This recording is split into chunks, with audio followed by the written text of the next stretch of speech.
בוקר טוב, שבוע טוב. אנחנו מעלים היום ניסיון לוואטסאפ שבועי, בעזרת השם. אז היום אנחנו רוצים לדבר על המלחמה שאנחנו נמצאים בעיצומה. ודבר מעניין, אנחנו יכולים מתפללים ומשבחים את הקדוש ברוך הוא שהוא בעל מלחמות.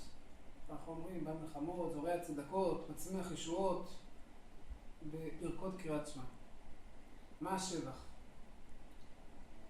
הרב קוק אומר שמלחמה, כשיש מלחמה בעולם מתעורר כוח המשיח.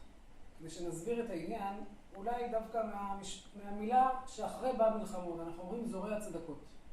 אדם שהוא זורע, הוא לוקח זרעים, קונה זרעים בהרבה מאוד כסף, שוטל אותם באדמה, וכשיראה אותו אדם שלא מבין מה הוא עושה, יאמר, האדם טועה, לוקח את כספו ושם אותו בתחת האדמה, ואם ימשיך ונסתכל על הזרע, הזרע נבל, מתקלה, ורק אז הוא מצמיח את הישוע. כך גם מלחמה. כדי לבאר את הרשע בעולם, כדי לבאר את הרשעות מן העולם, זה תהליך. התהליך מתחיל מדבר שנראה מפחיד, מלחמה, אנשים לפעמים נהרגים לו עלינו, אבל הקדוש ברוך הוא בא מלחמות, הוא זורע את הצדקות דרך המלחמות, ואנחנו ברוך השם זוכים גם לראות את אדון הנפלאות, בורא כל הנפלאות. על כך אנחנו נודה לקדוש ברוך הוא, שיש שבוע מבורך, בשורות טובות, שבת שלום.